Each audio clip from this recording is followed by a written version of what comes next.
Hey guys, so I've been prompted to make this video. I was just getting some things printed for my dad, and the lady that was working in there, she stopped, and I guess she was about to leave for the day, and she looked at me, and then she looked at Pax, and she goes, well, you never know what the Lord is gonna do. God willing, I'll be here tomorrow. And I just like smiled at her because that's all I could do, but my heart was truly saddened because you know what the Lord is willing to do for you? He was willing to send His Son in bodily form to come here and die for you and for her specifically. You were on His mind when He sent His Son onto the world, into the world. Think about your children. If you have children, for just a moment, think about them.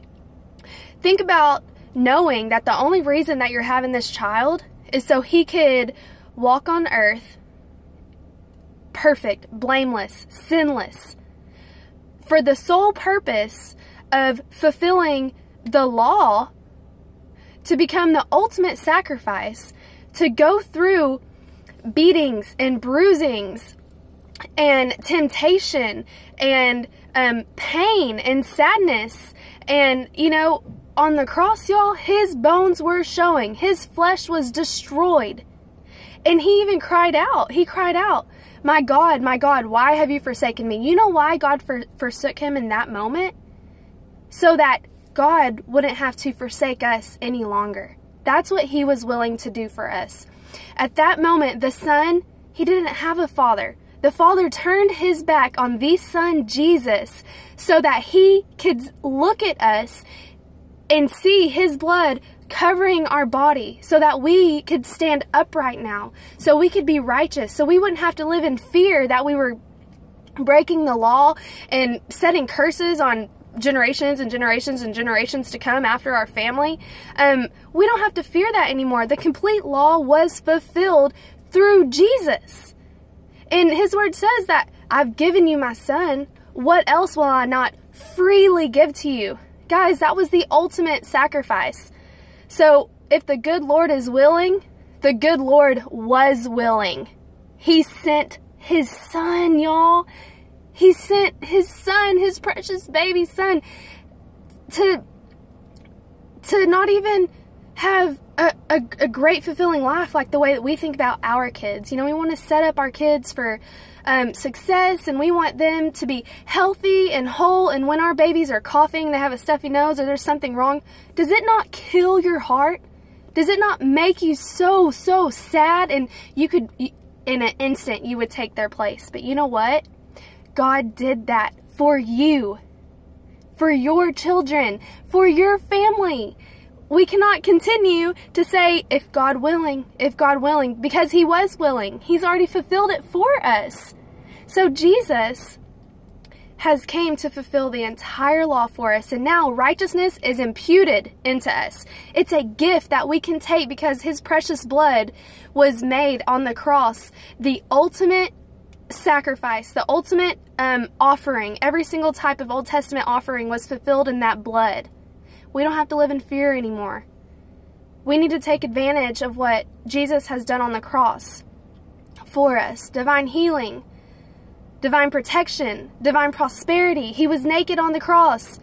Everything that He had was stripped from Him, including His clothes. And yet He was the richest man that divinely ever walked the earth. He had everything, you guys. Everything. I mean, this is God in the flesh.